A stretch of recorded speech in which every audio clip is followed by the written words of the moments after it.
Dami po. Hi, busy kayo? Pwede magtanong kami? Kada tamang sagot, 20 pesos. Okay lang ba? Ano, G ba kayo? Okay lang ba kami? Okay lang ba tanong? About ano naman, character sa Bible lang. So, kada tamang sagot, 20 pesos.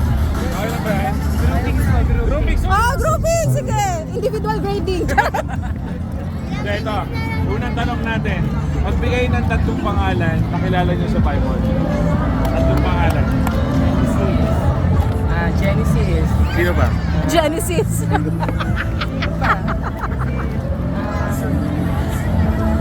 Joseph. Okay.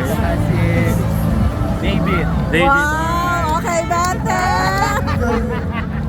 Ay, ito naman, para madali lang naman. Ilan yung alagad o disciple ni Jesus? 13. Mali. 12. 12. Saan nanggaling yung isa? Napasama lang. Eto, sino naman yung nagbenta kay Jesus or nagkanulo sa kanya? Wow! Salamat. Thank you!